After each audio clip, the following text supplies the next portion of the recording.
Welcome, a Diorama.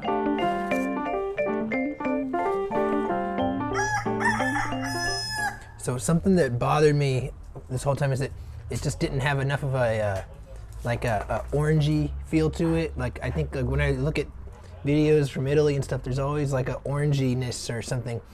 So I've got this. I made some watered down orangey rust colored paint, and basically I'm just doing a wash on everything that I had already painted to give it a tint, like I said, like a reddish orangish tint to it, because I just didn't like the overall shade of it before. And all this is just the like I said, I just mixed kind of like a orangey rusty color, watered it down a bunch, and we're just going to put it on everything that I had painted before, and it'll just give it kind of like a different tone.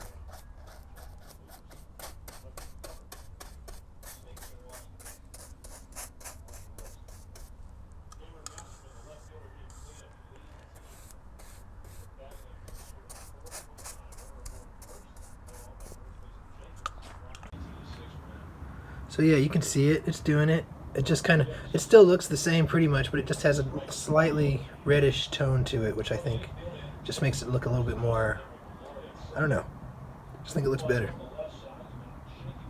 I'm debating if I should do it on the Mary or not. I think I'm gonna do it. Okay, let's do it. Get the stuff.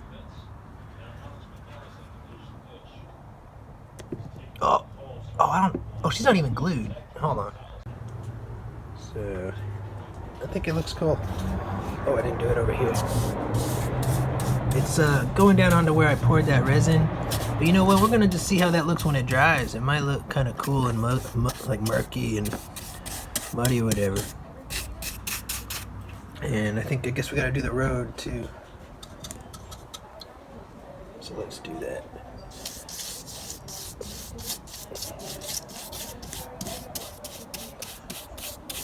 It's hitting some of that grass, that fake grass or whatever.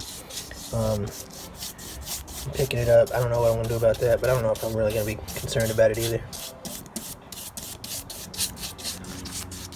But yeah, I think this just adds, like, it just makes it look like some mud, you know, just like makes it look old. So that's a good thing.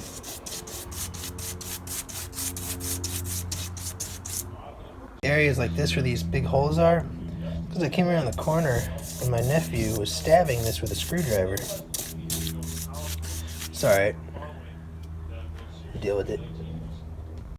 Yeah, I think you can tell. I mean, if I did it before and after, you could tell even more, but it definitely makes it look a little bit older.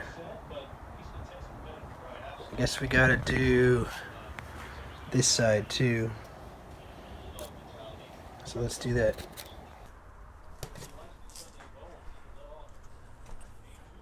So we got our orange stuff. Man, some of these rocks, they got moved around, man. I'd be letting my kid play with this all the time, and it's different every time I come out here. When you do something like this, like make little tiny cool things, you can't, your kids are gonna have to play with them. You're gonna have to accept that reality. Because it'd be weird if you were like, no, you can't play with my diorama. But sometimes I do have to be like that. Because they'll just be like I said earlier, like stabbing it with a screwdriver or something. And they're like, that's how we're gonna play with it today.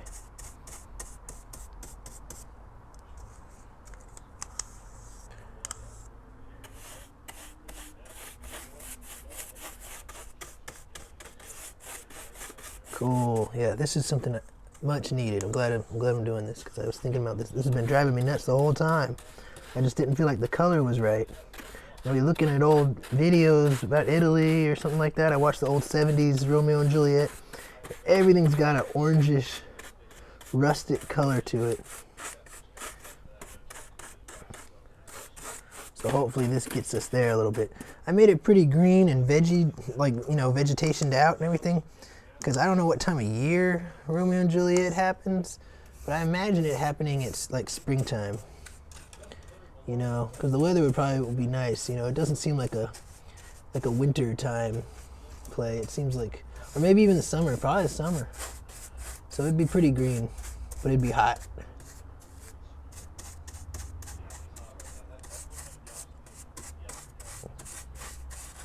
All right, there we go. Cool, I'm into it. So now we're gonna do the wash of this stuff on these buildings too, because like I said, they're just a little bit too gray. I just want them to have more of a rustic, orangey look to them. So all we're gonna do once again,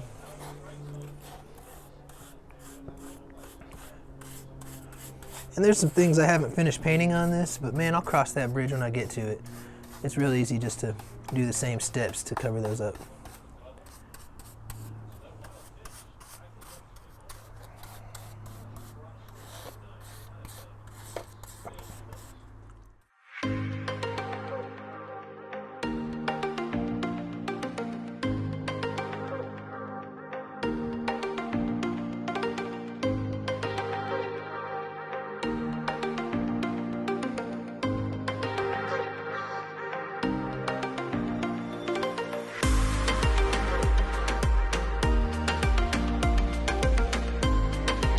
Okay, so that definitely, it makes them look like a lot older, just like aged. I actually should have done some of the dripping stuff before I did this, but I can just mix this stuff again and go over it again if I want to, or if it's bothering me that bad, or if it doesn't look that good. But yeah, so this isn't aged, but it does look aged, but I still want to do some drips and things happening, so we'll probably do that next. And then also, I added a couple of things. Oh yeah, I added this little piece right here on the terracotta roof, and I added that on this piece too. And it goes right there. That used to not be there, and it just looked unfinished. And I was in the Taco Bell drive-thru, and I noticed that they have a terracotta roof at Taco Bell. And I noticed that it had these right at the transitions where the terracotta meets the wall. So I was like, oh, okay, thank you, Taco Bell. And then I added these two right here. I kind of designed this right here, I didn't really know what I was thinking. So it's meant to be like viewed on this side, but you know, no one's even gonna, just some random boards, no one's even gonna care. They're gonna be like, oh, that's probably supposed to be there. So we'll see how that plays out.